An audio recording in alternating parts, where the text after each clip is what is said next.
Hey everybody, welcome back to another episode of Talking Cardboard. My name is Cory and this is John, and today we are reviewing a two-player exclusive game called Raptor.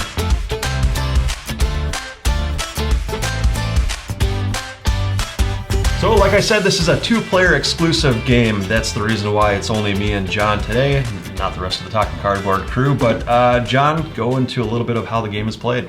Yeah, so it's pretty simple. One player is the Raptor, which consists of like a mother Raptor, I think they call it, and then 5 baby Raptors. Yep. And then on the other side, you have the scientists slash hunters. Basically, you each have a different goal. The Raptors are trying to have 3 of the baby Raptors escape, or you have to kill off all the scientists and hunter guys on the board. Yep. Whereas the scientists themselves are trying to put to sleep and capture 3 of the baby Raptors, or put the mother Raptor to sleep.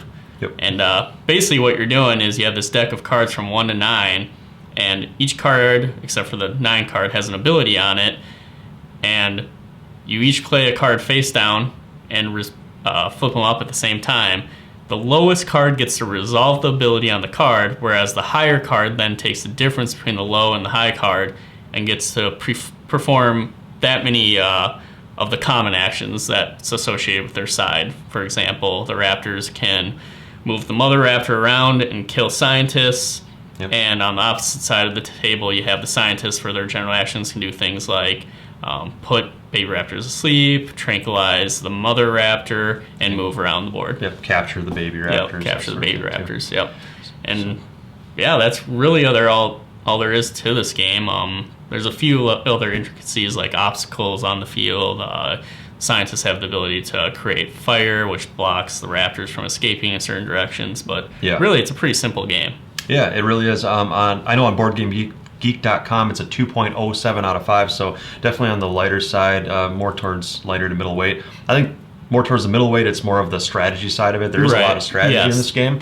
And moving right into pros, my first big pro point is that is the card play. Yes, yep. Trying to guess what your opponent's going to play, and it's not all hidden information either. No. Because when you play a card, you're staggering them so you can see all the cards your opponent has played, they can see all the cards that you've played, and you're trying to second guess what they're going to play next. Yep. So that's a whole lot of fun. Because the common actions are real strong with what you're trying to do with your strategy, but choosing the lower card is definitely beneficial once in a while too. Oh yeah, for sure. There's some really strong actions on the cards, so anytime you can get those off, it's a bonus. And even some of the higher cards have really strong actions, but the odds of having those resolved are obviously a lot less. The theme for being an abstract game, the theme does kind of pour through pretty well. It makes sense, I mean, makes sense, everything you're doing and everything you're trying to do. I would definitely chalk this up as being more of like a chess-like style game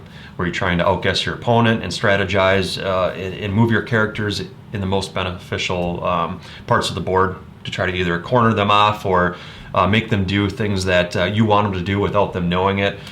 So there definitely is a lot of strategy with that. That's my biggest pro with the game. Yeah, I had a lot of fun with it. Any specific pros with you that are different, or?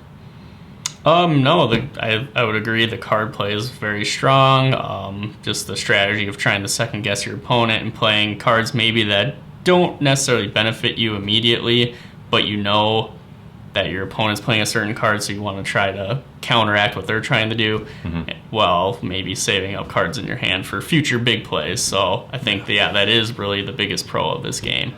Shifting into one of the neutrals a little bit here too is one of the neutrals could be that there is a slight chance of luck in the game. Oh yeah, because you don't necessarily know, you don't have perfect information, so it's not like you're going to know how many actions you're going to get by playing that high card, because if you play 7 and they play 7, that actually cancels both cards out, so you each get to not do anything, in hopes that they play that low card. It might not necessarily happen. So that was one of my neutral points, is that there is a little slight bit of luck in the game with that. Yeah, I definitely found a few times where it was partially my fault where I cornered myself into it, but I literally would be sitting on like the 1, 2, and 3 cards, and at times when none of those actions really benefited me, and I couldn't really cancel out the opponent from getting like a handful of actions that would end the game. Right.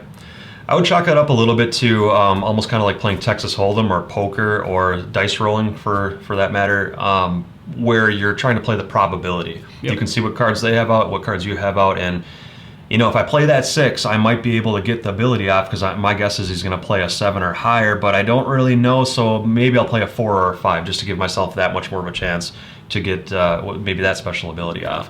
So you're kind of playing that mind game with yourself. Rolling right into the cons, what are your cons for the game, John? There's really not much. I mean, other than the fact that it's 2-player game, not a big fan of that. I like kind of more interactivity with other players. But for a 2-player game, it's really well, I think, balanced, and yeah, it's fun. Yeah, that's my big con too, is that it's 2 players exclusive.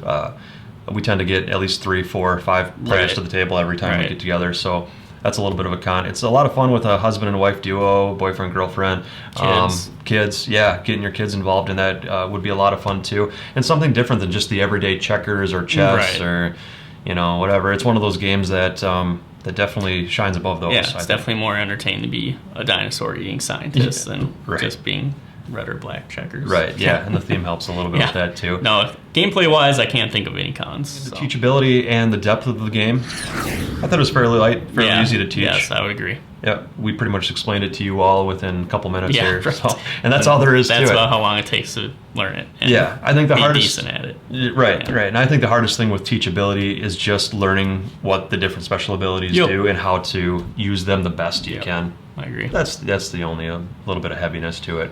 Yeah, so kind of moving into the replayability, what did you think of that? We played this 3 times in a row, and each game was different and fun. So I think there is some good replayability here. Yeah, I don't know, for a 2-player game, a lot of replayability. Yeah, it's probably not one you're going to bring to the table every night with each other, but you know, once or twice a week, sitting down. That's another thing too with the replayability. You're gonna knock off 2 or 3 games in a row in the same sitting because they are so quick. And they're fun and light, and it's kind of nice too. Each of the player boards set up for either the Raptor or the Scientist are 2-sided. So if you do want to switch sides, you can just flip your board to the other character, and you're good to go. And moving into the try before you buy, or go out and purchase it now. If you know you're looking for a lighter game, 2 players, maybe for you and your wife, or playing with kids, it's going to be a good game, and I think it's reasonably priced, so definitely a buy, I'd say. Yeah, and I'm going to go out on a limb here and say that if you tend to play with 2 players only most of your time, I would say 90% of the time or more, if you're only playing with yourself and one other person, this is a must-have. Yes, must buy. I would go out and buy it, and like John said too, it's not that high of a price tag, so go ahead, purchase it. I mean, if you don't like it, you can get rid of it. It's not that expensive, but I think you will really enjoy this if you're 2 players exclusively. So, rolling into overall final ratings, 1 through 10. John? For me, I think the 2-player aspect of this really drags it down for me. I'm sitting at like a 6 out of 10. Just really not into 2-player games, like I had said earlier. I just really like the interactivity and strategy involved in multiple players. But overall, gameplay-wise, everything in this is solid. Yeah. And I really surprised myself with this rating that's coming up. I'm going to preface it a little bit with some of this here, but I usually don't tend to like abstract games. I'm not a big fan of chess, checkers. I do enjoy backgammon, but most of those games just don't appeal to me. And this is definitely an abstract game at heart. It's everything you're doing is abstract, pretty much. But having said that, I do play a lot of games with just my wife.